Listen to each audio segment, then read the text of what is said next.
vivo para mais uma live do nosso jejum, hoje quarto dia, e eu estou muito feliz de estar mais uma vez aqui com você para compartilharmos das verdades do Evangelho.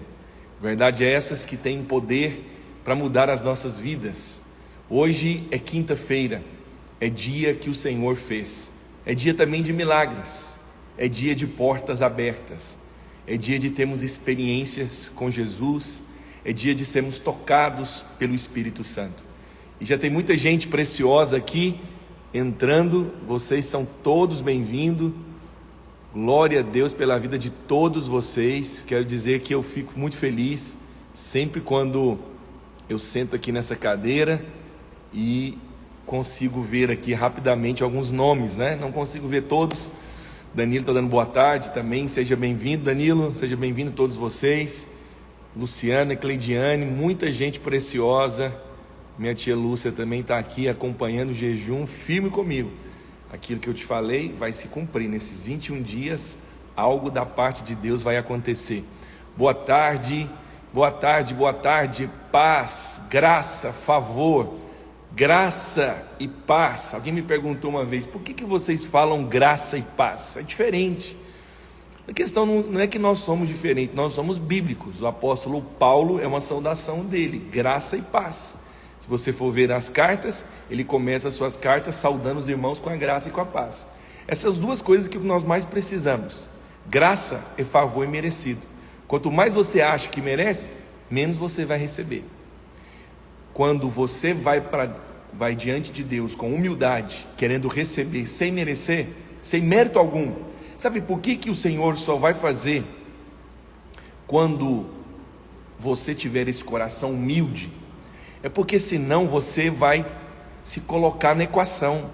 Você vai dizer, eu recebi, mas também eu sou fiel, sou obediente, também fiz o jejum, nada disso. Graça é favor imerecido, e paz é resultado de graça. Quem não tem paz é porque não experimentou da graça ainda.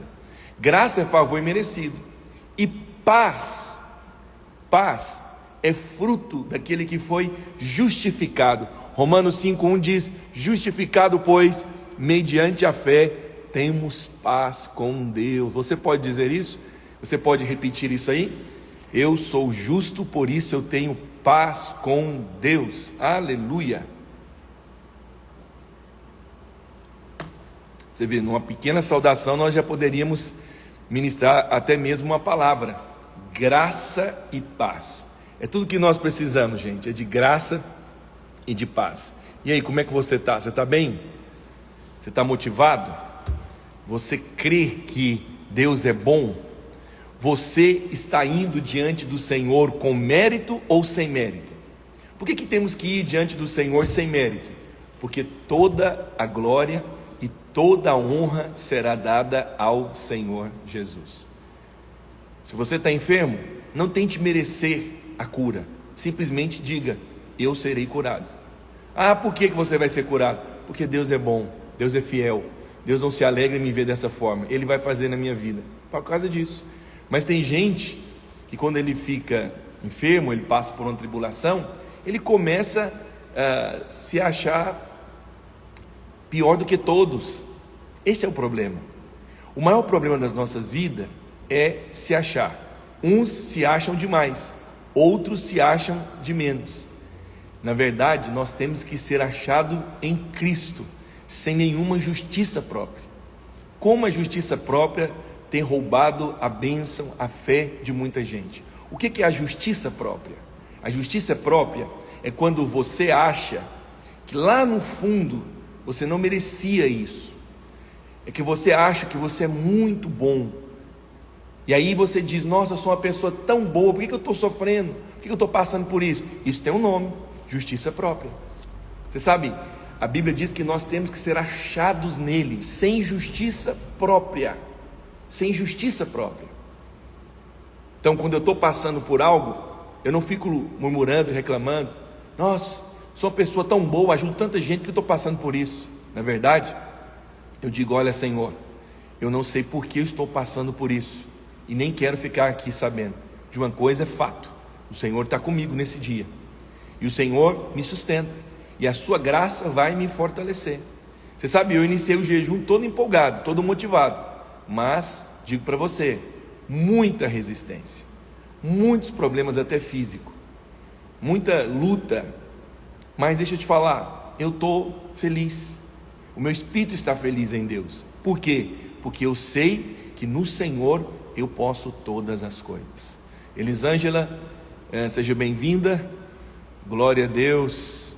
A Esté está dizendo aqui que a justiça própria é terrível, muito. Dá uma saudação especial aqui para minha esposa maravilhosa. Espaço MLS, sempre conosco aqui também, seja bem-vindo. Thaís também, seja bem-vindo, gente, muito bom estar aqui hoje.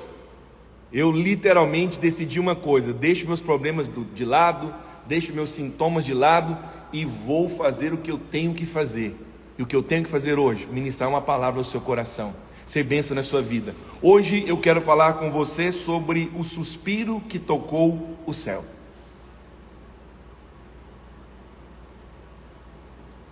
Está aqui também a nossa irmã lá de Uberlândia, minha intercessora, a irmã Nete. Aleluia! Seja bem-vinda. Fabiane também está aqui. Glória a Deus, família preciosa, esposa do pastor Bruno lá de Neves. Videira Portal também está aqui. Silas, pastora Camila passando por aqui também. Cris Dali eu vi que passou. Pastor Reinaldo, homem de Deus, Senhor tem preparado grandes coisas para você. Aleluia! Hoje eu quero falar, a Tamis está aqui também conosco, a Rames entrou agora. Ludmila é minha prima da minha esposa é minha prima também. Não tem essa coisa de falar que é só prima da minha esposa não. Glória a Deus, família abençoada. Você sabe, é um engano quando nós achamos que precisamos ser fortes o tempo todo. É cobrança demais quando você acha que precisa estar forte o tempo todo. É muito ruim grupos de liderança onde, quando você demonstra sua fraqueza, parece que você é excluído. É muito ruim quando você não se sente como um vaso de barro. Você sabe, o vaso, ele é de barro, diz o apóstolo Paulo. Mas o importante não é o vaso. O importante é o que esse vaso carrega. O Senhor sabe que nós somos vasos de barro. E o vaso, às vezes, ele é frágil. Sabe, tem vasos que ele cai e não acontece nada. Tem outros que quando ele trisca o chão, ele quebra. Sabe por quê? Porque é de barro. É um erro você ficar se cobrando também quando você está passando pela luta. O inimigo é tão covarde que ele, quando você está passando momentos de fraqueza, ele te ataca. Ele é covarde, o diabo é covarde. E ele te ataca no momento da sua maior fraqueza. E no momento da sua fraqueza, peço desculpas, porque esse dia eu estou enfrentando aí uma gripe meio forte, mas ela vai passar. O diabo, ele é covarde. Quando você passa por momentos de luta, de pressão, o diabo mente para você e ele te acusa na sua mente. Ele te acusa por vários motivos, mas um deles é: se você fosse bom, você não estaria passando por isso. Tem alguma coisa de errado na sua vida. Essas são algumas acusações. A outra: cadê Deus nessa hora? E tem uma que é muito cruel. É quando você está passando pela luta, pela pressão, o diabo ainda quer cobrar algo de você. Nesse momento, o diabo, ele se levanta para dizer para você o seguinte: você é fraco.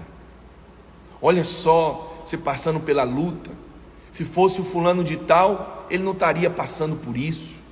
Se fosse aquele outro, ele enfrentaria isso. Mas deixa eu falar uma coisa para você. Deixa eu falar uma coisa da parte de Deus para você. Você é vaso de barro.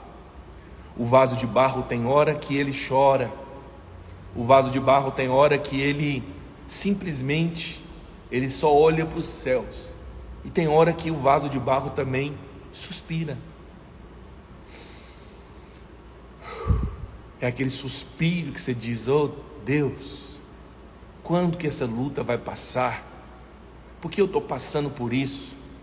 E você pensa que às vezes esse suspiro, ele não tem valor diante de Deus, porque o que você pensa que tem valor diante de Deus é somente uma oração forte, uma oração poderosa, uma oração com a voz eloquente, com uma convicção.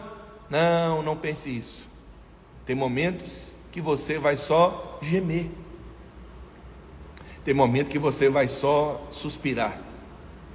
Na segunda-feira eu vou falar sobre aqueles que têm chorado.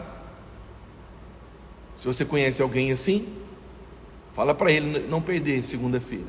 Amanhã também vou falar de algo muito especial, mas hoje eu vim falar com você sobre o suspiro que tocou os céus.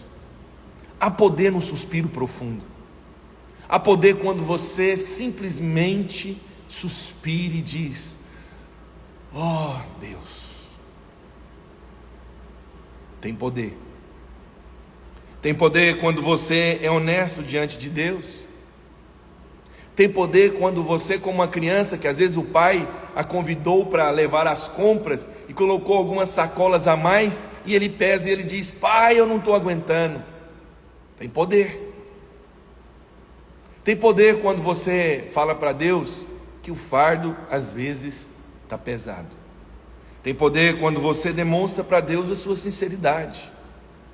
Às vezes você está tendo luta em relação a uma pessoa, difícil de relacionamento. Você já tentou, às vezes não consegue. Você fala: oh Deus, me ajuda a lidar com isso. Aí o inimigo te culpa dizendo: você é tão carnal, olha você orando por isso. Não, às vezes é difícil mesmo. Você sabe, nós não temos inimigo de carne, mas é uma resistência espiritual. É porque nós pensamos que o diabo não nos ataca nessa área. Ataca em todas. Mas hoje eu quero dizer para você que Deus ouviu o seu suspiro, que Deus ouve, Deus, Ele percebe. A Bíblia diz que os olhos dele estão abertos e os ouvidos estão tapados. Não, os ouvidos dele também é sensível ao momento que você nem ora. Talvez está lá no trabalho, recebeu uma mensagem, está enfrentando uma luta, você olha e você dá só aquele suspiro. Deus ouviu. Deus ouviu. Hoje eu quero falar sobre o suspiro que tocou o céu. Não foi da oração que tocou o céu, mas foi de um suspiro. Quem fez isso? Quem deu esse suspiro? Marcos capítulo 7, a palavra do Senhor diz assim: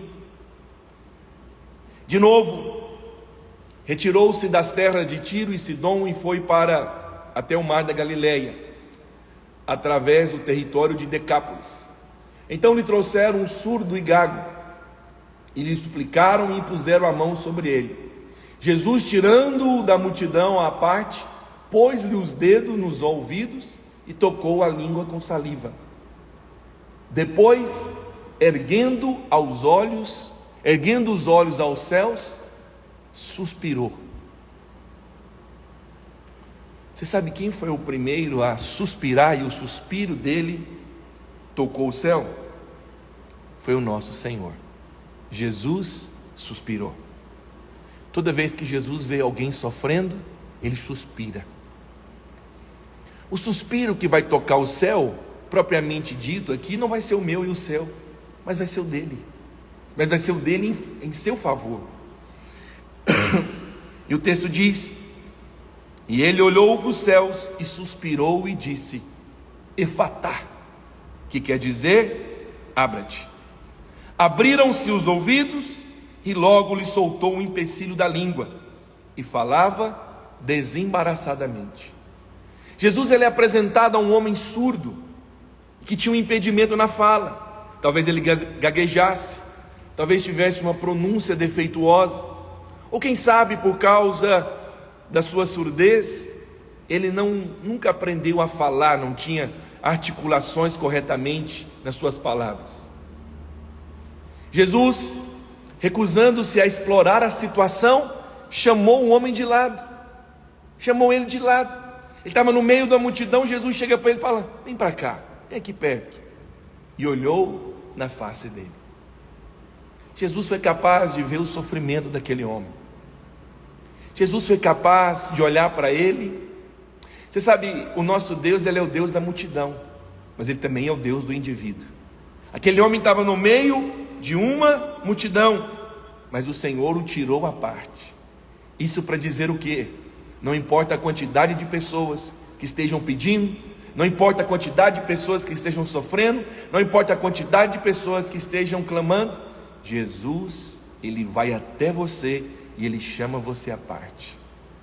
Isso para mostrar que as suas coisas para ele é importante, o seu clamor é importante, o seu sofrimento para ele é importante.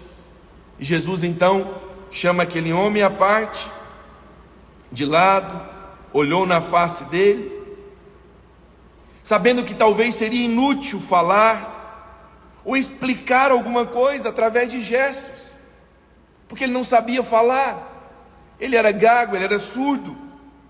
E aí o Senhor então tocou na sua língua, tocou também no seu ouvido. Tem alguma coisa que está restringindo você de alcançar favor, e vai ser nessa área que o Senhor vai tocar. Observe que Jesus não tocou na cabeça dele, Jesus não tocou no coração dele, no peito dele. Jesus tocou aonde era o problema. Quero dizer para você, o Senhor vai tocar em você, o Senhor vai tocar em você, o Senhor vai tocar em você. Você sabe, o que mais me chamou a atenção nesse texto, o que mais me tocou nesses dias, preparando essa mensagem aqui para compartilhar com você, foi um momento que antes de Jesus, antes daquele homem pronunciar qualquer palavra que seja, Jesus fez algo que eu não esperava. Eu confesso para você que já li várias vezes esse texto, mas me chamou a atenção disso. Eu não esperava que Jesus fizesse o que ele fez. Ele suspirou, ele deu um suspiro. Jesus poderia ter batido palma, né? Você vai falar agora, fala, seja liberado. Jesus poderia ter cantado uma canção para demonstrar o poder do louvor que quebra a cadeia e libera aquele homem para ele falar.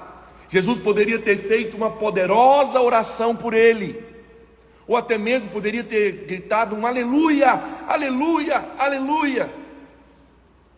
Mas o Filho de Deus, ele não fez nada disso. Ele fez algo inesperado. Jesus fez algo inesperado. Ele fez uma pausa, olhou para o céu e suspirou. O que nós podemos aprender com esse suspiro? Ele suspirou do mais íntimo do seu ser, e aquilo subiu como um ímpeto de emoção que dizia mais do que as palavras. Tem suspiros que você dá, que ele diz muito mais do que as suas palavras, muito mais. Eu jamais pensava que Deus pudesse suspirar. Eu jamais pensava que, como alguém, como sendo Deus, ele suspira. Parece que combina mais com ele ordenar. Mas todas as ações de Jesus para nós são pedagógicas. Todos os milagres são pedagógicos. Tudo que Jesus fez é pedagógico. É para o nosso ensinamento, é para mostrar para nós que tem momentos que você não vai conseguir fazer uma oração poderosa, tem momentos que você não vai conseguir fazer talvez um louvor poderoso.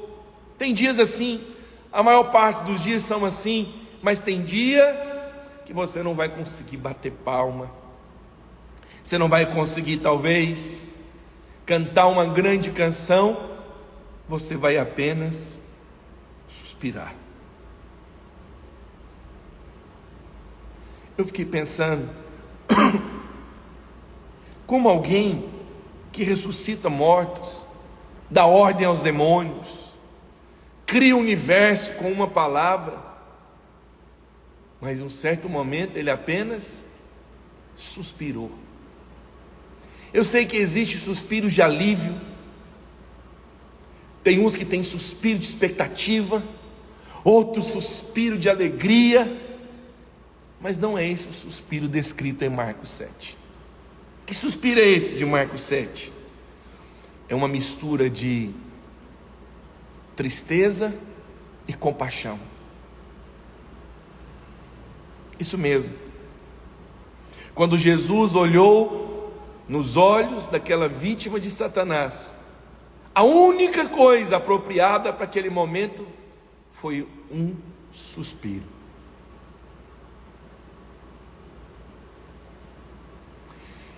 Em outras palavras, Jesus estava dizendo: essa não é a vontade de Deus, essa não é a minha vontade para esse homem, essa não é a minha vontade para a humanidade. Não foi isso que eu planejei para esse homem, não foi isso que eu planejei para ele.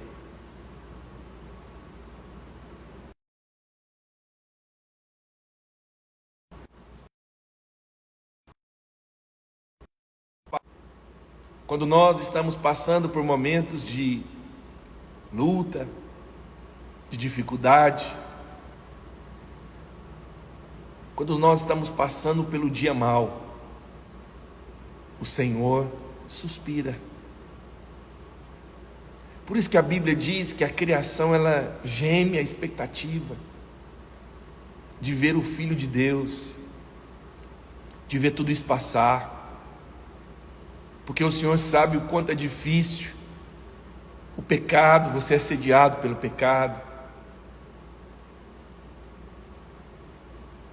o quanto é difícil às vezes se manter casado, casada, o quanto é difícil às vezes ver um filho sofrendo, ver uma pessoa sofrendo. Aquele homem era uma vítima, e Jesus suspirou, porque ele se angustiou, ele sentiu compaixão dele. É como se Jesus estivesse dizendo: durante tantos anos esse homem teve a sua língua presa, ele não ouviu quanto é difícil viver dessa forma, por isso ele suspirou. Efatá, aquele suspiro dele, é às vezes o que nós fazemos. Tem dia que você não consegue nem falar, você apenas suspira. Mas eu termino dizendo para você: na agonia de Jesus jaz a nossa esperança. Aquele homem, quando ele estava enfrentando aquilo, e que o Senhor estava olhando para ele, quando o Senhor suspirou, mal ele sabia que ele estava muito próximo de ser surpreendido. Mal ele sabia que ele estava muito próximo de receber o seu milagre.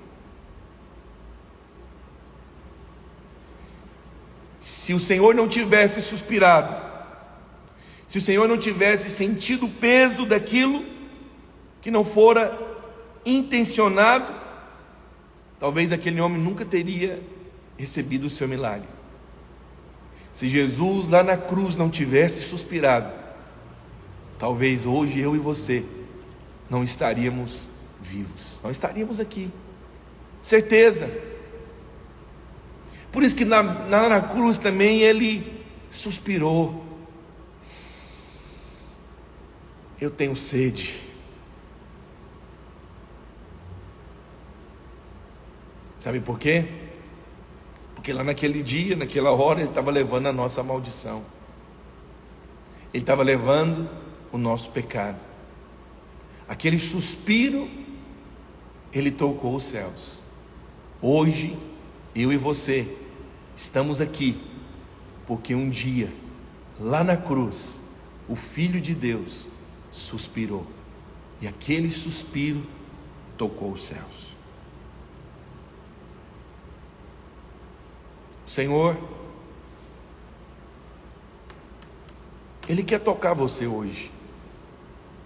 Você está nessa live? Alguém te enviou? Ele convidou você?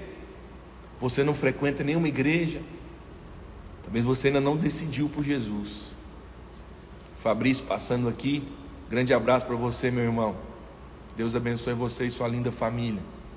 Fabrício é um grande evangelista. Talvez você ainda não entregou sua vida para Jesus. Talvez você ainda não o convidou para morar no seu coração.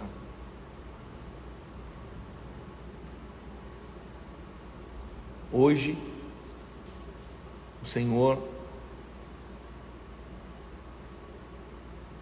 Ele quer entrar na sua vida.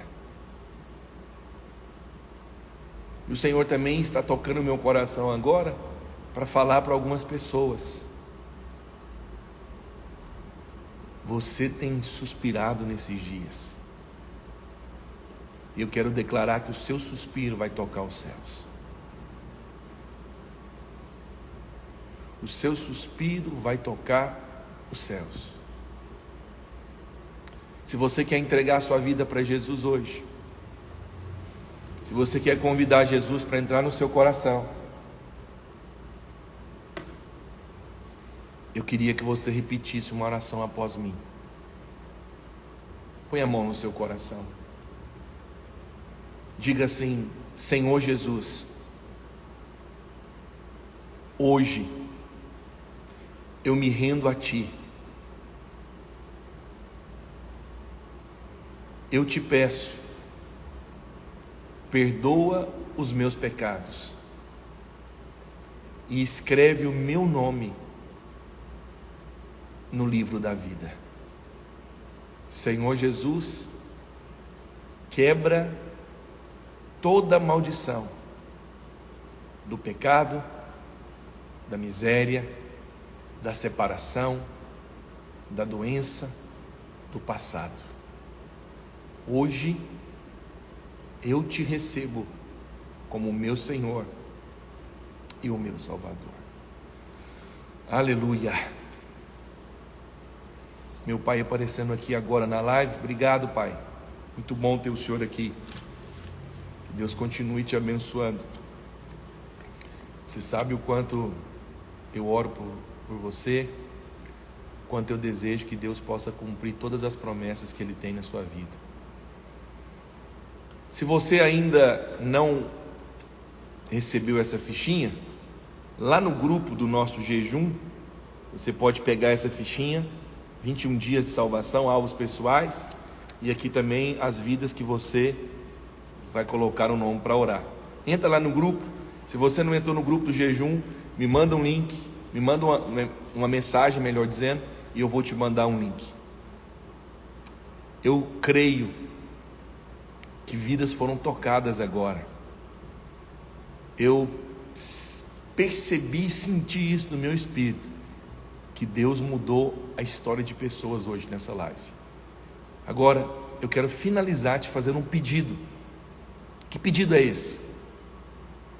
Para que você possa, o desafio de hoje, desse dia de jejum, é você enviar essa live para no mínimo 7 pessoas, sua família, amigos, pessoas que precisam ouvir essa palavra. Talvez você acha que isso não tem poder, mas tem. Talvez o que essa pessoa mais está precisando hoje é de ouvir essa mensagem. Que Deus te abençoe. Amanhã, meio-dia, eu estou aqui aguardando você. Fica na paz.